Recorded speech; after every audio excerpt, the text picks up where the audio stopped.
নমস্কার বন্ধুরা, প্রতিদিনকার মতো আমি মিতা হাজির হয়ে গেছি রান্নাঘরে। তো আজকে রান্না করব কি রান্না। তো ডিমটাকে ফেটে নিয়েছি, এর ভিতরে আমি দিয়ে দিচ্ছি 1 চামচ চিনি। এটাকে আমি এখন ফেটাই নেব ভালো করে। তো যতক্ষণ পর্যন্ত চিনিটা গলে যাবে ততক্ষণ পর্যন্ত ফাটাতে হবে। চিনিটা গলে গেছে, এর ভিতর দিয়ে দিচ্ছি একটু দুধ। এখন আবার ভালো করে ফাটাতে হবে দুধ দিয়ে। এরকম করে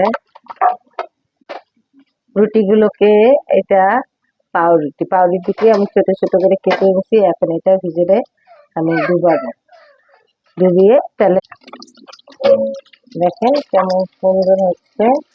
এভাবে দিয়ে এখন আমি সময় দুটো ভাজা হয়ে গেছে, নিয়ে নিচ্ছি।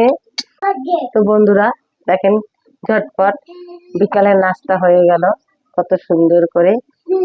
একটু পাউরুটি লাগলো আর লাগলো ডিম আর দিছি দুধ। আপনারা চাইলে যদি যারা দুধ পছন্দ করেন না তারা দুধ নাও দিতে পারেন, শুধু ডিম দিয়ে বানাতে পারেন। এরকম করে তৈরি করে খেয়ে কমেন্ট করে জানাবেন কেমন লাগে। আমি তো অনেকবার খেয়েছি, দারুণ লাগে আমার কাছে।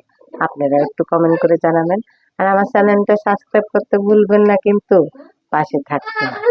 আজকের মতো এখানেই রাখি, পরবর্তী ভিডিও দেখার জন্য নিমন্ত্রণ রয়েছে। দেখেন না, আর একজনে খুব বায়না করতে হচ্ছে। তো বাই বাই।